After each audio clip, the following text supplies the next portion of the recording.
Did anyone not feel like they got a workout? Okay.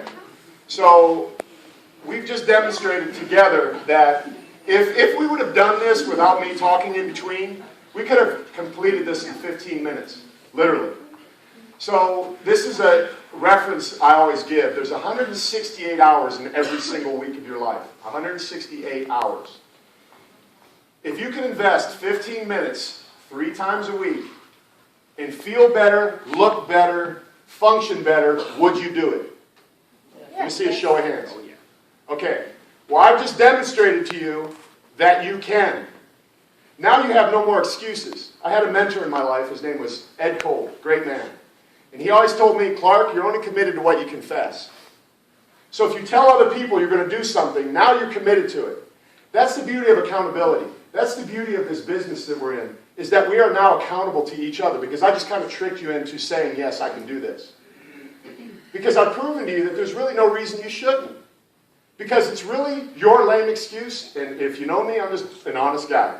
Because I've had plenty of them myself, and I'll have more in the future. A lame excuse to stop me from doing something I know I should be doing.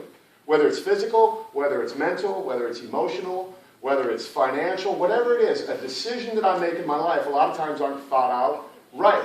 So for the purposes of what we're doing here today, you've just proven to yourself that in 15 minutes, you can get a full body workout in the privacy of your own home with physical limitations. You can do one-arm curls, you can do one-arm tricep extensions. You have the tools, you have the information, you have live training on the internet that all you have to do is say yes. Listen, I get over $100 an hour to train people one-on-one. I'm doing it because I want to do it for you guys, for this company, because I love this company, honestly. I could do anything I want to do.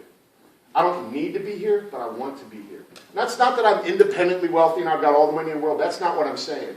What I'm saying is I have other options in life, and I choose to be here because I know what we're doing in this company is the right thing.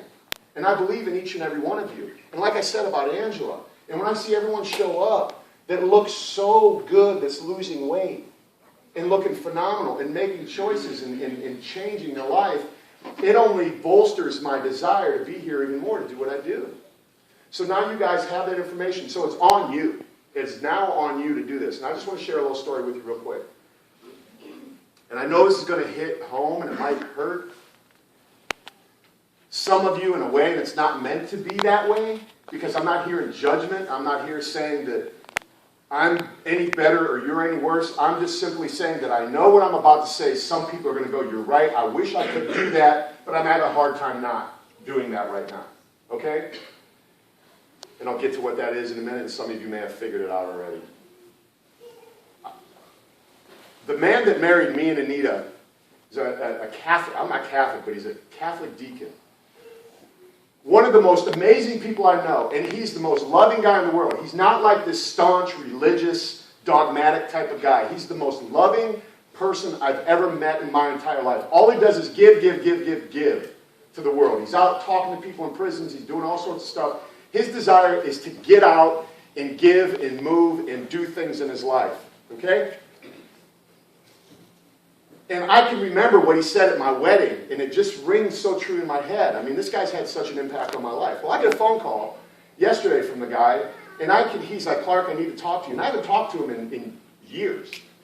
So I go over to where he lives, and I go in there, and I walk in, and he's got the brightest, most beautiful blue eyes. You can see inside he's alive, but outside he's falling apart.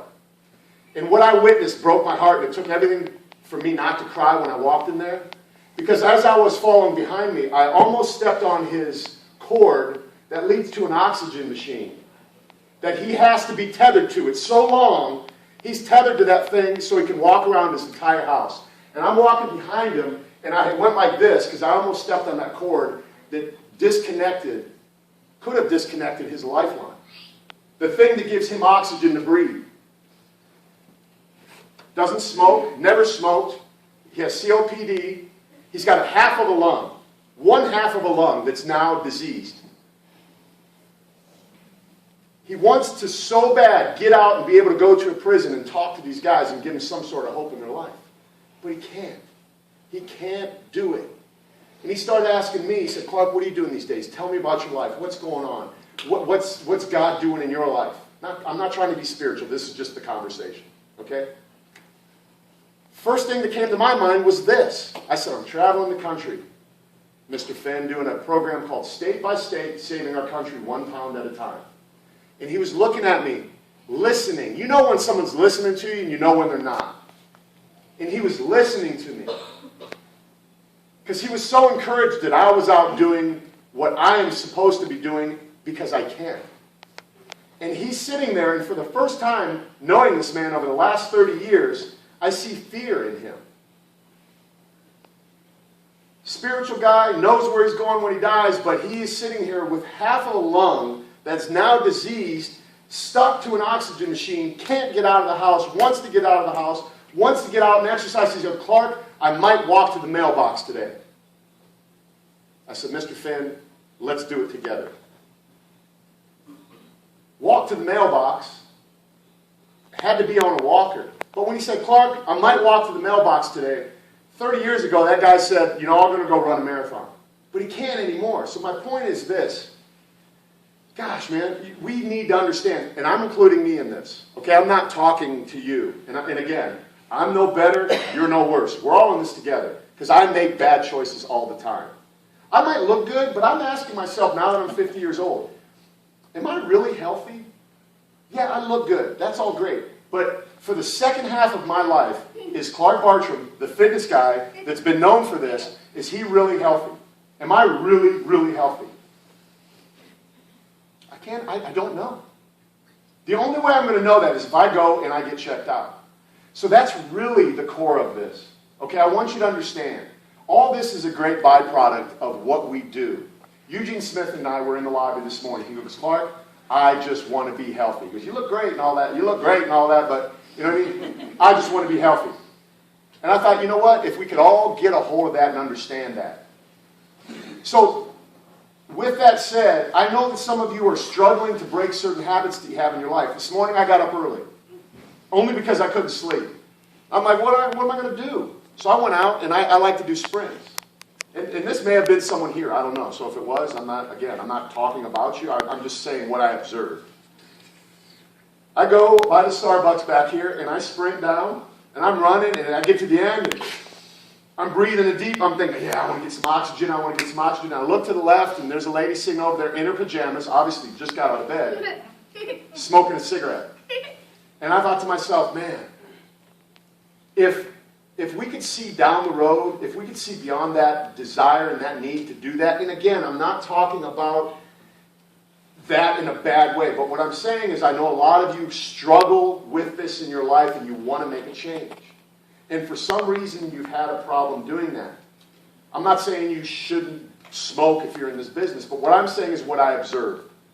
I'm running down there, I'm taking this deep breath, trying to fill my lungs with oxygen, thinking about Mr. Finn with half a lung that's diseased on oxygen, and I look over, I see a lady in her pajamas, the first thing she did was suck in poison.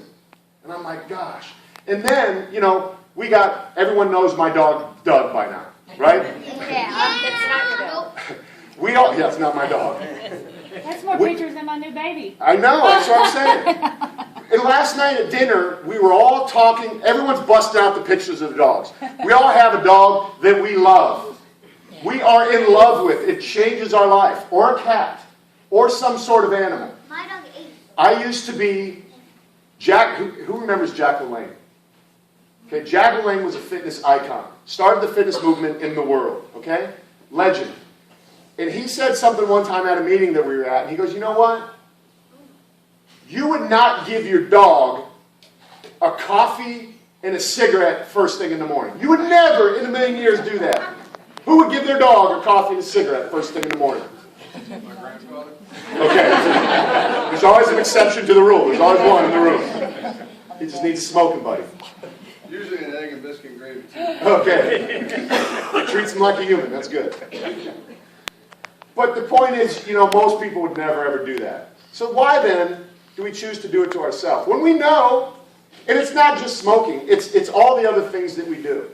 So here's what I tell people collectively in the room when it comes to what we eat, what we do as far as exercise and all the decisions that we make as far as all this is concerned, if you live by the 70-30 rule, you should be fine. 70% of the time, make better choices than you do the other 30% of the time. If you do that, then it suddenly becomes the 80-20 rule. Because as that 70% becomes important to you, and you sit down and you go, you know what? I'm going to eat this and not that. There's a book called Eat This, Not That. So if I eat this and not that, which is what? A choice. 70% of the time, if you do that, and you exercise 15 minutes a day, 3 days a week, and maybe you only smoke half of what you did before, what's going to happen? You're going to get better.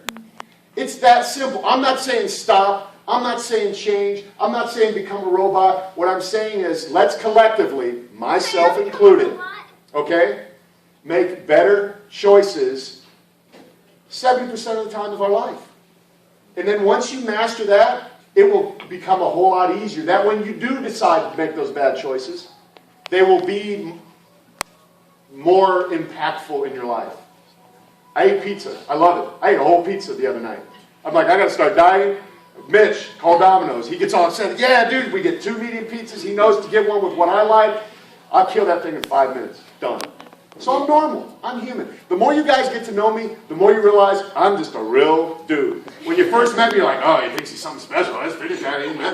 I'm a real dude. A real dude, right? Yes. With all the same real dude issues that everybody else has in life. And you're cool dude. Yeah, and I'm cool. First, thank you. And most important, I'm cool. Yeah, that is true. So I just don't take these guys everywhere I go with me, man. It's like, yeah. My wife's like, yeah, that's what you need. More people to make your head big. And I do have a wife. She does exist. She'll be in Oklahoma City. Who's all coming? Can I come? Yeah, it's up to your parents. Now this one's adults only. She's been asking me questions lately. Jack's like, ask your dad, don't ask what. It's a grown-up trip, that type, baby. Next time. I promise eventually I'll come up to your place. So anyway, guys, listen, in closing, I just want to say this. I am so thankful and grateful for the opportunity that I have to do what I do. Because honestly, I wouldn't want to do anything else. I really, honestly wouldn't. I get to do a lot of cool things in my career, from movies to magazine covers to, being around, people that are supposed to be cool in the world's eye. But you know what?